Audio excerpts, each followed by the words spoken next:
Happy new year बच्चों। तो नमस्कार, सत श्री अकाल, जय श्री राम। हम आ चुके हैं नए साल में कुछ नया लेके। पर उसके पहले आप सभी का थैंक यू इस साल के लिए, क्योंकि इस साल आईवेट फाउंडेशन जो आपका खुद का चैनल है जिससे आपकी पढ़ाई हो रही है, उसको आपने बहुत ही ज़्यादा बैक किया। कितना बैक किया इसके बारे में बात करते हैं। आपको थैंक यू करना चाहते थे, इसीलिए हमने ये वीडियो आज के दिन लाया कि आपको हम खुद से थैंक यू कर पाएँ और ऐसे ही आप हमें सपोर्ट करते रहें, हम आपका पूरा साथ देंगे। तो इस पूरे साल की अगर बच्चों हम बात करते हैं तो आपने कितना सपोर्ट किया, इसकी बात ही करने हम यहाँ पे आए हैं और फिर हम आपको बताते हैं। तो इस साल आपने इतनी बार हमें देखा, इतने आवर्स देखा हमने, इतना व्यूज दिया, इतने आवर्स देखो और इतने सब्सक्राइबर बढ़े। तो आई होप कि आप सभी को हमारा कंटेंट पसंद आता है। आप इसी तरीके से हमें सपोर्ट करते रहें। हमारी पूरी कोशिश रहेगी कि आपको सब कुछ प्रोवाइड कर पाएँ और इसी प्रॉमिस को आगे बढ़ाते हुए हम आपके केमिस्ट्री टीचर हैं, आपको पता है हमने कोर्स खत्म कर दिया, तो हम इसी प्रॉमिस को आगे बढ़ाते हुए कि आपके इस प्यार को, इस सपोर्ट को जो आपने दिखाया उसको और आगे बढ़ाएं। हम फिजिक्स का कोर्स कंप्लीट करने के लिए स्पेशली आपके लिए लेके आए हैं for the first time electromagnetic induction. ये फर्स्ट टाइम नहीं है, बल्कि हम आपको पहली बार फिजिक्स पढ़ाने वाले हैं। तो आइए चलते हैं। अभिनव सर आपके फिजिक्स कंटिन्यू करेंगे, हिल be continuing with the modern physics, और हम इधर से चलेंगे ताकि आपका कोर्स खत्म हो सके और इसके बाद आप में सारी चीज़ें ला सकें। तो आइए बात करते हैं इलेक्ट्रोमैग्नेटिक इंडक्शन की। जितने भी वीडियोस होंगे वो सारे वन शॉट होंगे, तो डरने की नहीं है बात। आईवेट फाउंडेशन है आपके साथ। तो न्यू ईयर शुरू करते हैं इलेक्ट्रोमैग्नेटिक इंडक्शन से। तो इंडक्शन बेसिकली बच्चों पहले होता क्या है? इंडक्शन का बेसिक मतलब होता है, आपने एक कहावत सुन रखी होगी कि खरबूजे को देख के खरबूजा रंग बदलता है ना? कि अगर मेरा दोस्त बाहर घूम रहा है तो हम भी देख के घूमेंगे, अगर बड़ी बहन बड़ा भाई फोन चला रहा है हम भी चलाएंगे। तो इंडक्शन भी एक ऐसा ही कॉन्सेप्ट है। इंडक्शन कहता है कि एक जगह अगर चार्ज है, मैग्नेटिक फील्ड है, तो उसके कारण चार्ज या मैग्नेटिक फील्ड डेवलप होगा। इंडक्शन इज बेसिकली कि अगर मैग्नेटिक फील्ड चेंज हो रही है तो उसके कारण करंट डेवलप होगा। ठीक है, आपने ये पढ़ रखा होगा मूविंग चार्ज एंड मैग्नेटिज्म में, that moving charge creates magnetic field. Induction कहता है moving magnet also creates electric field, मतलब वाइस वर्सा भी सही है। और ये सोचा किसने? ये सोचा आपके फैराडे भैया ने। फैराडे भैया ने आपके क्या कहा भाई? फैराडे भाई साहब ने आपके कहा कि whenever the magnetic flux, flux क्या होता है और फ्लक्स कैसे दिखाते हैं? Flux is phi, it is equal to magnetic field lines, magnetic field lines in closed surface, in close surface. तो किसी भी क्लोज सरफेस से कितनी मैग्नेटिक फील्ड लाइंस निकल रही है उसी को मैग्नेटिक फ्लक्स कहा जाता है। तो इन्होंने क्या कहा कि whenever the magnetic flux linked with an electric circuit, electric circuit मतलब जहां से करंट जा रहा है, changes and EMF is induced in the circuit and this is known as electromagnetic induction। इन्होंने क्या कहा कि अगर आपके पास कोई क्लोज्ड एरिया है, उसमें से जो number of electric field lines जा रही हैं उसको हम चेंज करते हैं तो उसमें एक EMF इंड्यूस होता है और इसी को हम कहते हैं इलेक्ट्रोमैग्नेटिक इंडक्शन। आप समझिए, फ्लक्स, फ्लक्स का मतलब, बेसिक मतलब फ्लक्स का होता है चेंज। अगर आप रोज 2 रोटी खाते हैं, किसी दिन आप 4 रोटी खा लिए, किसी दिन 1 रोटी खा लिए, किसी दिन 10 रोटी खा लिए, तो आप चेंज दिखा रहे हैं और इसके कारण चेंज आएगा कि कितनी रोटी मम्मी बना रही है, कितना मेहनत मम्मी को करना पड़ रहा है, कितना आटा गूंथेंगी, and that is basically flux. और इसी फ्लक्स से ईएमएफ जनरेट होता है जिसको हम कहते हैं इलेक्ट्रोमैग्नेटिक इंडक्शन। ठीक है, कहीं भी नहीं समझ में आएगा तो आप बताइएगा जरूर। और ये एक्सपेरिमेंट फैराडे ने किया था। अब आपको फैराडे का एक्सपेरिमेंट पहले दिखाते हैं क्या किया था फिर फैराडे ने। देखिए इन्होंने क्या लिया था, आपको फील्ड लाइंस दिखा देते हैं। ये मैग्नेट की फील्ड लाइंस आपको दिख रही हैं, सबको दिख रही होंगी। और ये क्या है? ये कॉइल है जिसमें से करंट जा रहा है। अभी आपको कोई भी फील्ड लाइंस इसमें नहीं दिख रही है, इसमें इलेक्ट्रिक फील्ड जनरेट नहीं हो रही है। Moving magnet electric field generate नहीं कर पा रहा, और क्योंकि नहीं कर पा रहा है तो इसमें करंट नहीं आ रहा है, जल नहीं रहा है। अब देखिए हम मैग्नेट को लेके आते हैं और हम क्या करेंगे, नंबर ऑफ फील्ड लाइन जो इससे पास करेंगी उसे चेंज करेंगे। ये देखिए अभी ये रुक गया। अब देखिए हम फील्ड लाइन बढ़ाएंगे, इसको आगे लेके जाएंगे। देखिए जल रहा है, अब रोक दिया, अगर अंदर लाके हमने रोक भी दिया तो ये फ्लक्स जनरेट नहीं होगा और वो लाइट नहीं जलेगी। मूविंग मैग्नेट क्रिएट्स, देखिए देखिए मैग्नेट मूव कर रहा है तो जल रहा है, मैग्नेट रुक जा रहा है तो जल नहीं रहा है, क्योंकि मैग्नेट के मूव करने से क्या हो रहा है, देखिए मैग्नेट जितनी तेजी से मूव करेगा, आप इस बात पे भी ध्यान दीजिए, मैग्नेट जितनी तेजी से मूव करेगा उतनी तेज लाइट जलेगी। ये देखिए कितनी तेज जल रही है, नहीं जल रही पर हमने स्पीड तेज की, स्पीड तेज करते ही नंबर ऑफ फील्ड लाइन जो पास हो रही हैं वो बढ़ जा रही हैं, और इसके पास होने से इलेक्ट्रिक फील्ड जनरेट हो रही है, और यही इलेक्ट्रिक फील्ड कहलाता है फ्लक्स। और ये जो प्रोसेस है जिसके कारण ये चीज हो रही है आपकी, इसको इंडक्शन कहते हैं। बात समझ में आई आपको? अगर समझ में आए बच्चों तो कमेंट सेक्शन में जरूर बताइएगा, क्योंकि कोशिश में लगे हैं हम आपको फिजिक्स पढ़ाने में, तो कमेंट जरूर करिएगा, ठीक है? ठीक, तो फैराडे ने भी ऐसा ही एक्सपेरिमेंट किया जो एक्सपेरिमेंट आपको दिखाया हमने, और इन्होंने उससे क्या क्या उन्होंने इससे क्या क्या डिराइव किया इसकी बात करते हैं। इन्होंने कहा कि the magnitude of induced EMF is directly proportional to the rate of change of magnetic flux, that is E equal to d phi by d t. और फ्लक्स क्या है? Change in magnetic field lines. Flux क्या है? Change in magnetic field lines. तो इन्होंने कहा कि जो ईएमएफ होगा, जो ईएमएफ इंड्यूस हो रहा है वो डायरेक्टली प्रोपोर्शनल होगा किसके? Change in flux per unit time, where flux is what? Magnetic field lines. Magnetic field lines. क्या ये बात आपको समझ में आ रही है भाई? और यही बात तो आपको दिखाया है, देखिए ईएमएफ जो जनरेट होगा, मतलब कितनी तेजी जलेगा, ये डिपेंड करता है पर यूनिट टाइम कितना तेजी से चेंज हो रहा है। देखिए कितना धीरे चेंज हो रहा है, पर हम स्पीड बढ़ा दें, देखिए एकदम धीरे धीरे जा रहा है तो एकदम हल्की लाइट जल रही है, पर हम स्पीड बढ़ाते जाएंगे तो तेज होता जाएगा। क्या ये बात आपको समझ में आई? क्या ये फैराडे का एक्सपेरिमेंट आपको समझ में आया? ठीक। और फ्लक्स को किससे दिखाते हैं भाई? Flux is equal to N B A cos theta, जहां पे n नंबर ऑफ टर्न्स है रिंग में, जितना ज्यादा टर्न होगा उतना ज्यादा ये बढ़ता जाएगा, क्योंकि हम टर्न बढ़ाते हैं। देखिए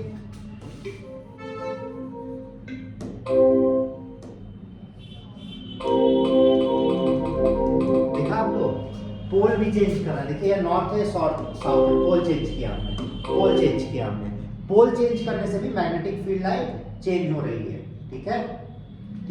अच्छा, आपको नंबर ऑफ टर्न्स दिखाना था, सॉरी भाई। तो देखिए यहाँ नंबर ऑफ टर्न ज्यादा है तो जितना आपका फील्ड लाइन जनरेट हो रहा है वो देखिए। वहीं अगर हम कम टर्न में लेके जाते हैं तो देखिए उतनी तेज ग्लो ही नहीं हो पा रहा है, दिख रहा है आपको? इसका ग्लो देखिए इस स्पीड पे, और वही नंबर ऑफ टर्न्स बढ़ा सेम स्पीड पे ग्लो देखिए। आपको बात समझ में आई? जब नंबर ऑफ टर्न्स कम हो जा रहा था तो जो ईएमएफ इंड्यूस्ड हो रहा था वो भी कम हो जा रहा था, बट जब नंबर ऑफ टर्न्स बढ़ा तो जो ग्लो है वो भी बढ़ गया। तो flux is directly proportional to number of turns. Magnetic field कितना है और एरिया कितना है,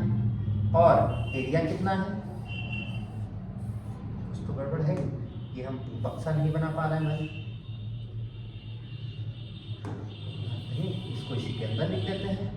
तो फ्लक्स आपका क्या हो गया भाई? Flux is equal to N B A cos theta. क्या बात आपको समझ में आई? और यही फैराडे ने बताया। फैराडे ने क्या बताया कि moving magnet creates electric field, और ईएमएफ जो इंड्यूस होगा उसके कारण वो change in flux upon time होगा, जहां पे फ्लक्स क्या होगा? N B A cos theta. क्या इसमें कोई दिक्कत बच्चों? इसमें दिक्कत होगी तो कमेंट जरूर करिएगा भाई, ठीक है। अब इसके बाद ये जो फ्लक्स इंड्यूस्ड की कहानी आई थी, ये बेस्ड थी लेंज लॉ। किस पे बेस्ड थी? लेंज लॉ पे बेस्ड थी। लेंज लॉ क्या कहता है कि अपोजिशन होता है। अब आप कहेंगे सर अपोजिशन क्या? इसने कहा कि the direction of the induced EMF, जो इंड्यूस्ड ईएमएफ का डायरेक्शन होगा, और इंड्यूस्ड करंट या फिर ईएमएफ का जो डायरेक्शन होगा is always in such a way that it opposes the cause due to which it is produced. हमने क्या कहा कि अगर मैग्नेट मूव करेगा, ठीक, तो करंट डेवलप होगा, और करंट का डायरेक्शन क्या होगा? करंट का डायरेक्शन वो होगा जिससे वो इस कॉज को अपोज करे। अगर मैग्नेटिक फील्ड लाइंस बढ़ रही है तो करंट उस डायरेक्शन में होगा कि वो मैग्नेटिक फील्ड लाइंस को कम करे। अगर मैग्नेटिक फील्ड लाइंस कम हो रही है तो करंट उस डायरेक्शन में होगा जिसमें मैग्नेटिक फील्ड लाइंस बढ़ रही होंगी। आइए देखते हैं। वोल्ट मीटर लगा देते हैं, वोल्ट मीटर लगा देते हैं। ये देखिए ये मूव कर रहा है, करंट किधर बढ़ा, नेगेटिव में बढ़ा, नेगेटिव। देखिए आगे मूव करेगा, देखिए नेगेटिव। ठीक, अब अगर हम उल्टा ले जाएंगे तो करंट का डायरेक्शन चेंज हो रहा है, वोल्ट मीटर पॉजिटिव और नेगेटिव दिखा रहा है। अब देखिए हमने पोल चेंज किया, अब पोल चेंज किया, साउथ को आगे ले जा रहे हैं तो नेगेटिव और पीछे ले गए तो पॉजिटिव। ऐसा क्यों हो रहा है? क्योंकि जब ये अंदर जा रहा है तो इसको अपोज कर रहा है कि भैया तुम बढ़ रहे हो, कम हो जाओ, और जब इसको दूर ले जा रहे हैं तो ये बढ़ा रहा है कि भैया तुम कम हो रहे हो, बढ़ जाओ।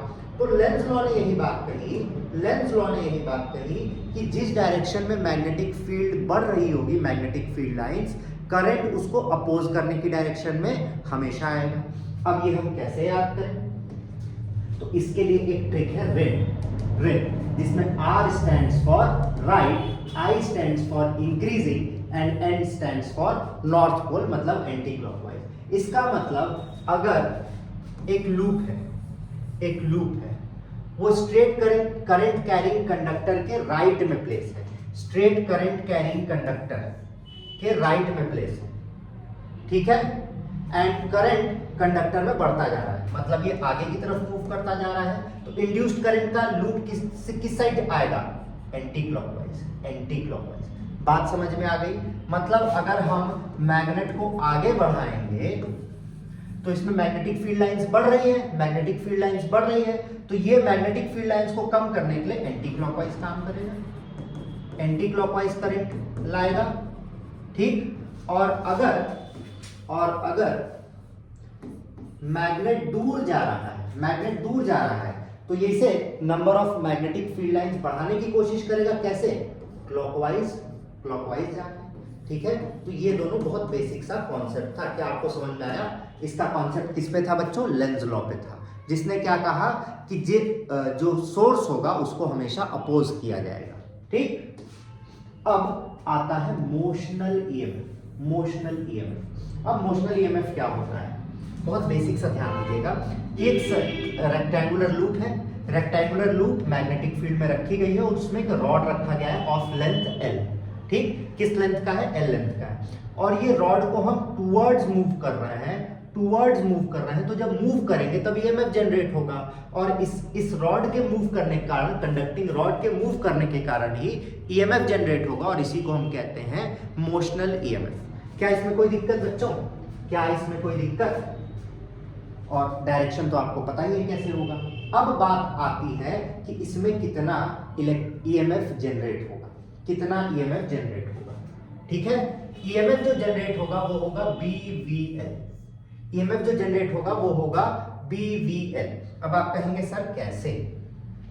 तो आपने ये देख रखा है E equal to d∅dt, E equal to d∅dt, d∅dt। अरे एक बात तो आपको बताना ही भूल गए बच्चों, ये जो d∅dt है जब ये हटेगा तो चलिए L आपको आगे बता देंगे, L आगे बता देते हैं। चलिए E इक्वल टू d∅dt आपको पता है, और फाई क्या है? NB। क्या कोई दिक्कत? क्या कोई दिक्कत है आपको? क्या कोई दिक्कत है बच्चों? एक्चुअली भूल जा रहे हैं कि ये लाइव क्लास नहीं है, ठीक। तो यहाँ पे नंबर ऑफ टर्न्स कितना है? नंबर ऑफ टर्न्स तो 1 है, नंबर ऑफ टर्न्स 1 है, तो फ्लक्स की वैल्यू क्या हो जाएगी भाई? dPA/dt। क्या कोई दिक्कत? क्या कोई दिक्कत भाई? चलिए तो magnetic field dB into dA/dt। Magnetic field तो चेंज हो नहीं रहा है, मैग्नेटिक फील्ड तो कांस्टेंट है, तो B तो B रह जाएगा। अब एरिया को हम क्या लिख सकते हैं? एरिया को हम लिख सकते हैं लेंथ इनटू ब्रेथ। इसमें तो आपको कोई डाउट नहीं होना चाहिए, इसमें आपको कोई डाउट नहीं होना चाहिए। लेंथ आपको L दिख रहा है, लेंथ आपको L दिख रहा है, ब्रेथ कितना है? अगर ये यहां से यहां मूव कर जाता है, यहां से यहां मूव कर जाता है, तो चेंज x हो गया। तो अब ब्रेथ कितना हो गया? x हो गया, और लेंथ तो सेम है, तो L इंटू x कितना हो जाएगा? a हो जाएगा, a हो जाएगा। तो a को हम क्या लिख सकते हैं भाई? a को हम क्या लिख सकते हैं? b into L into dx/dt, change in distance upon time. यही बार बार चेंज होगा। लेंथ कांस्टेंट है आपका, लेंथ हम चेंज नहीं करेंगे, मैग्नेटिक फील्ड चेंज नहीं करेंगे। चेंज क्या हो रहा है, खाली डिस्टेंस ही आगे मूव कर रहा है, पीछे मूव कर रहा है, आगे मूव कर रहा है, पीछे मूव कर रहा है। तो change in distance upon time कितना क्या होता है भाई, dx/dt आपने पढ़ रखा है, वेलोसिटी होती है ना। तो dx/dt क्या हो जाएगी, वेलोसिटी BLV, और यहीं से आपका मोशनल ईएमएफ का डेरिवेशन आता है भाई। फिर से गलत जगह लिखा, चलिए यहीं से आपके मोशनल ईएमएफ का डेरिवेशन आता है, E=BLV। कोई दिक्कत है, हम बार बार भूल जा रहे हैं कि लाइव नहीं, कोई दिक्कत होगी बच्चों तो कमेंट करके जरूर बताइएगा कि सर ये दिक्कत थी, इसको नेक्स्ट टाइम इंप्रूव करिए, ठीक है। क्योंकि अब कुछ दिन तो फिजिक्स हम भी पढ़ाने वाले हैं, तो आई एम ट्राइंग कि बेस्ट आपको समझ में आ सके, ठीक। ये था मोशनल ईएमएफ जो कि एक कंडक्टर के मोशन के कारण जनरेट होता है, ठीक। और इसका ये रहा डेरिवेशन। अब जो इंड्यूस्ड करंट होगा, देखिए करंट हर बार इंड्यूस्ड होगा क्योंकि moving magnet creates electric field. यहाँ पे हम मैग्नेट को मूव नहीं कर रहे हैं, बट हम एरिया इंक्लोज कर दे रहे हैं जिसमें मैग्नेटिक फील्ड है तो कम हो जा रहा है, ठीक। तो डायरेक्शन इंड्यूस्ड करंट का हम कैसे पता करेंगे, तो वो हम फ्लेमिंग्स राइट हैंड रूल से पता करेंगे। बहुत ही बेसिक सा चैप्टर है ये, ठीक है। तो फ्लेमिंग्स राइट हैंड रूल क्या होता है, फ्लेमिंग्स राइट हैंड रूल क्या होता है, फ्लेमिंग्स राइट हैंड रूल कहता है कि अगर हम राइट हैंड को स्ट्रेच करें इस तरीके से सब thumb, index finger, middle finger 90 degree पे होगा, तो जो थंब होगा वो मूवमेंट ऑफ कंडक्टर बताएगा, जो मिडिल इंडेक्स फिंगर होगा वो मैग्नेटिक फील्ड बताएगा, और जो फिंगर होगा मिडिल फिंगर वो इंड्यूस्ड करंट बताएगा। तो ये क्या हो जाता है, इसको ऐसे याद कर सकते हैं, मदर, फादर एंड चाइल्ड। तो ये मूवमेंट ऑफ कंडक्टर बताएगा, ये मैग्नेटिक फील्ड बताएगा, ये इंड्यूस्ड करंट बताएगा। तो आइए इसमें लगा के देखते हैं, ठीक है। तो आपको क्या कहा, मैग्नेटिक फील्ड, क्रॉस का मतलब बच्चों होता है, अगर क्रॉस बना है, मैग्नेटिक फील्ड का डायरेक्शन इमेजिन कीजिए, ये है एरो, ठीक है, ये बाहर का साइड है, ये अंदर पीछे का साइड है। तो अगर अंदर जा रहा होगा इनसाइड तो आपको ऐसा दिखेगा, और अगर आउटसाइड मैग्नेटिक फील्ड होगा तो आपको डॉट दिखेगा। ये आप एरो से इमेजिन कर सकते हैं, ठीक। तो हमको मिडिल फिंगर किस साइड रखना था, जिस साइड मैग्नेटिक फील्ड है, तो मैग्नेटिक फील्ड किधर है, अंदर, तो हमने अंदर रख दिया। और थंब क्या बताएगा, मूवमेंट ऑफ कंडक्टर, देखिए सॉरी क्या बता रहा है, मूवमेंट ऑफ कंडक्टर। तो मूवमेंट, ये मैग्नेटिक फील्ड कंडक्टर किधर मूव कर रहा है, आगे मूव कर रहा है, तो इंड्यूस्ड करंट किधर होगा, नीचे के साइड होगा, इंड्यूस्ड करंट नीचे के साइड होगा, मतलब करंट का डायरेक्शन क्या होगा, नीचे के साइड। क्या ये बात आपको समझ में आई, बच्चों हर एक टॉपिक जो आपको पढ़ा रहे हैं, क्योंकि पहला फिजिक्स का दिन है, तो कमेंट करके हर टॉपिक के बाद बताइएगा जरूर कि समझ में आए, ठीक है। चलिए बढ़ते हैं आगे। अब राइट हैंड रूल एक बार रीडिंग भी मार दी जाए ताकि आपको समझ में आ जाए कि if we stretch the thumb, the forefinger and the central finger of the right hand in such a way that all three are perpendicular to each other, then thumb represent direction of motion, the forefinger represents direction of magnetic field and central finger will represent direction of induced current। कोई दिक्कत नहीं है यहाँ पर, चलिए बहुत बढ़िया। अब बात आती है एडी करंट्स की। कई बार आपसे डायरेक्टली एडी करंट पूछ लिया जाता है, तो पहले जानते हैं कि डेवलप कैसे होता है। If a piece of metal is placed in varying magnetic field or rotated high speed in a uniform magnetic field, तो इसके लिए रिक्वायरमेंट क्या है कि एक मेटल को जो कि कंडक्टिंग होगा उसको हम 2-3 मैग्नेटिक फील्ड में रख दें, ठीक, या तो यूनिफॉर्म मैग्नेटिक फील्ड में उसको घुमाते रहें, ठीक है। देन इंड्यूस्ड करंट जो होगा वो एक पूल की तरह, जैसे ये आपको दिख रहा है, और उसी को हम एडी करंट बोलते हैं। अब इस बात को समझिए कि ये मैग्नेटिक फील्ड जा रही है, इसमें इसको हम घुमाते जा रहे हैं, तो जो मैग्नेटिक फील्ड होगा वो एक ऐसे पुल की तरह घूमता रहेगा, और इसी को एडी करंट बोलते हैं। जो इंड्यूस्ड करंट होगा वो पुल की तरह होगा, और इसी को हम एडी करंट बोलते हैं, ठीक। Magnitude of eddy current is given by I = -E/R। Minus का साइन क्या बताता है बच्चों कि अपोज किया जा रहा है, और E की वैल्यू आपने क्या पढ़ रखी है, d∅dt, तो क्या हो जाएगा -d∅r × dt। तो यही एडी करंट का फॉर्मूला होगा, ये आपसे डायरेक्टली शॉर्ट नोट्स में पूछा जाता है, ठीक है। चलिए अब बारी आती है इंडक्शन की, सेल्फ इंडक्शन। सेल्फ इंडक्शन को अगर बहुत बेसिक शब्दों में बताया जाए, सेल्फ इंडक्शन इज मोटिवेशन, नहीं sorry, self induction is discipline. मतलब आप खुद ही से अपने आप को डिसिप्लिन किए हो कि नहीं भाई पढ़ना है पढ़ना है पढ़ना है, कोई और नहीं बोल रहा है, जो अपने आप से काम होगा, सेल्फ मोटिवेशन। कि आज सुबह उठे कि नहीं भाई इस बार बढ़िया मार्क्स लाना है, पढ़ा जाए। तो जब आपको कोई एक्सटर्नल सोर्स की जरूरत नहीं होती है और आप अपने से ही चार्ज होते रहते हैं, उसको कहते हैं सेल्फ इंडक्शन।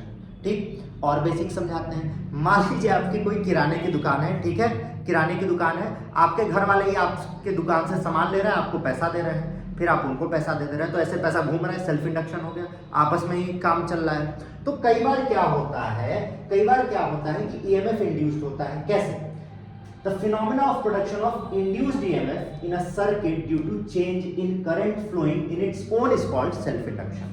क्या होता है कि एक सर्कुलर कॉइल है, सर्कुलर कॉइल से करंट मैग्नेटिक फील्ड जा रही है, मैग्नेटिक फील्ड के चेंज होने के कारण ईएमएफ जनरेट हो रहा था। ठीक, अब हमने मैग्नेटिक फील्ड ऊपर नीचे हम मैग्नेटिक फील्ड बार बार ऊपर नीचे करने लगे, ऊपर नीचे करने लगे, तो मैग्नेटिक फील्ड ऊपर नीचे करने के कारण मैग्नेटिक फील्ड लाइंस खुद ही चेंज होने लगी, खुद ही चेंज होने लगी, तो खुद से ईएमएफ जनरेट कर दिया। ठीक, और उसी ईएमएफ को सेल्फ इंडक्शन कहते हैं। आप समझिए, करंट का हम वेरिएशन कर रहे हैं और उस करंट के वेरिएशन के कारण फिर से करंट जनरेट होने लगा, फिर से करंट जनरेट होने लगा, तो उसी को हम सेल्फ इंडक्शन कहते हैं, जब अपने से ही अपना काम चलता रहता है। ठीक, ठीक है। कोफिशिएंट ऑफ सेल्फ इंडक्शन के बारे में बात करते हैं। The magnetic flux linked with a coil phi, phi जो होता है वो डायरेक्टली प्रोपोर्शनल होता है करंट के, और जब phi प्रोपोर्शनल का साइन हटता है तो एक कांस्टेंट आता है L, और L को ही कहते हैं कोफिशिएंट ऑफ सेल्फ इंडक्शन। ये बात आपको समझ में आई? ये बात समझ में आई? तो E क्या हो जाएगा? इंड्यूस्ड ईएमएफ कितना हो जाएगा? Induced EMF is d∅dt। ठीक, फाई की वैल्यू क्या है? Li, L तो कांस्टेंट है आपका, वो तो कोफिशिएंट ऑफ सेल्फ इंडक्शन है, तो माइनस L di/dt हो जाएगा। ठीक, ठीक है बच्चों। और L की जो SI यूनिट है, सेल्फ इंडक्शन की जो SI यूनिट है, दैट इज हेनरी, हेनरी। ठीक है, कोई कष्ट परेशानी? अब इसका एक और भाई है जिसको हम कहते हैं म्यूचुअल इंडक्टेंस। ये अलग अलग लोगों के लिए भी दिया हुआ है, सोलेनॉइड के लिए और टोरॉइड के लिए। सोलेनॉइड की बात करते हैं, चलिए बात कर ही लेते हैं। सोलेनॉइड की बात करते हैं तो E इक्वल टू क्या है भाई? L di/dt। ठीक, ठीक, बट जो फ्लक्स है वो एरिया पे भी डिपेंड करेगा, एरिया पे भी डिपेंड करेगा, तो क्या होता है? म्यू नॉट Ni, तो उसी के हिसाब से सोलेनॉइड के लिए भी आपको दिया और टोरॉइड के लिए भी दिया है। सोलेनॉइड टोरॉइड का डेरिवेशन आपको नहीं आता है तो आप डायरेक्ट फॉर्मूला ही याद कर सकते हैं। ठीक, अब आता है भाई साहब म्यूचुअल इंडक्शन। म्यूचुअल इंडक्शन क्या होता है? म्यूचुअल इंडक्शन में क्या होता है कि दो कॉइल्स आपस में पास पास रखे गए हैं, दो कॉइल्स आपस में पास पास रखे गए हैं। एक में जैसे ही हमने करंट चेंज किया तो उसके कारण मैग्नेटिक फील्ड लाइन चेंज की, तो इस पहले वाले कॉइल में करंट इंड्यूस हुआ, और जैसे इसमें करंट इंड्यूस हुआ ये मैग्नेटिक फील्ड क्रिएट किया, मैग्नेटिक फील्ड क्रिएट किया, तो उसके बगल में जो मैग्नेट है उसमें मैग्नेटिक फील्ड चेंज हुई, इसमें करंट इंड्यूस हो गया। तो ये अपने आप में ज्यादा कम करता है तो ये दूसरे वाले को इफेक्ट करता है, फिर इसका ज्यादा कम होगा तो ये इसको इफेक्ट करेगा। ठीक, अगर आप ये सोच रहे हैं कि सर इस तरीके से हम लगातार मशीन क्रिएट कर लेते हैं कि एक में इंडक्शन किए, इसने इसमें जनरेट किया, फिर इसमें चेंज हुआ तो इसने इसमें जनरेट किया। ठीक, तो एक permanent free working engine type का जनरेट कर सकते हैं, एनर्जी क्रिएशन हो सकती है, बट भाई साहब एनर्जी लॉस भी तो होता है, एनर्जी लॉस भी तो होता है। उसी एनर्जी लॉस के कारण 100% आइडियल मशीन क्रिएट नहीं कर सकते। अब इसको सिंपल भाषा में समझते हैं कि आप बैठे हैं और आपका दोस्त बैठा है कोई, ठीक, अब आप पढ़ रहे थे, वो भी पढ़ने बैठा, आप 1 घंटे बाद उठ गए, तो आपका दोस्त बोला क्या उठ रहे हो, पढ़ने बैठो तुरंत, तो आप पढ़ने बैठ गए, दोस्त ने आपको इंड्यूस कर दिया। ठीक, फिर अब वो पढ़ने बैठा तो आपका कहाँ जा रहा हो, पढ़ने बैठो, आपका मन लग गया था। तो ऐसे एक दूसरे को आप मोटिवेट करते आपने कंटेंट चैप्टर्स खत्म कर लिए, पढ़ लिया आप पूरा। तो इसी तरीके से कॉइल भी करते हैं कि एक में जब ईएमएफ इंड्यूस्ड होता है तो ईएमएफ इंड्यूस्ड होने के कारण वो मैग्नेटिक फील्ड क्रिएट करेगा, वो मैग्नेटिक फील्ड क्रिएट करने के कारण जो पास में कॉइल होगा उसमें ईएमएफ इंड्यूस होगा और यही काम चलता रहेगा। इसी को हम कहते हैं म्यूचुअल इंडक्शन। तो आइए म्यूचुअल इंडक्शन के बारे में पढ़ लेते हैं। The phenomena of production of induced EMF in a circuit due to change in magnetic flux in its neighboring circuit, देखिए दोनों सर्किट पास में है, दोनों सर्किट पास में है, is called mutual induction। अब आइए इस बात को देख भी लेते हैं। If two coils are coupled with each other, then magnetic flux linked with a coil, secondary coil phi is equal to Mi। Coil 1 की बात कर रहे हैं, coil 1 की बात करते हैं, phi 1 is equal to Mi1, ठीक, जहां पे m क्या है, कोफिशिएंट ऑफ म्यूचुअल इंडक्शन है, और I क्या है, करंट है, करंट है, ठीक, जो प्राइमरी कॉइल से मूव करेगा। इंड्यूस्ड ईएमएफ सेकेंडरी कॉइल में कितना हो जाएगा, इंड्यूस्ड ईएमएफ कितना हो जाएगा, माइनस d∅dt, d∅dt, तो कितना हो गया, dMi/dt।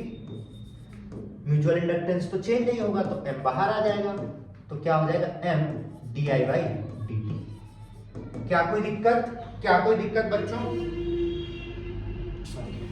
जहां पे di/dt होगा rate of change of current through primary coil, जो सेकेंडरी कॉइल ने जनरेट किया उससे जो rate of change primary coil को मिला वो, मतलब आप 1 घंटे बैठे थे, 1 घंटे बाद आप उठे, ठीक, तो आपका दोस्त बैठा दिया, आप आधे घंटे और बैठे, तो जो चेंज आधे घंटे का है वही बता रहा है, ठीक है भाई साहब। और म्यूचुअल इंडक्टेंस की भी यूनिट क्या है, हेनरी है, ठीक। The coefficient of mutual inductance depends on geometry of two coils, geometry of two coils, एक ऐसा रहेगा और एक ऐसा रहेगा तो थोड़ी दिक्कत होगी, एरिया पे डिपेंडेंट होगा, ठीक है।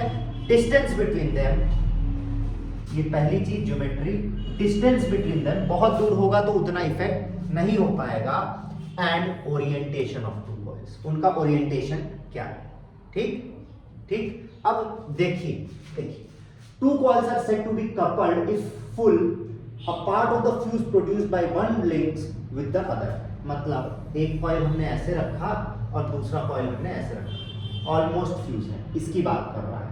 तो जो K की वैल्यू होगी वो हो जाएगी √m L1 × L2।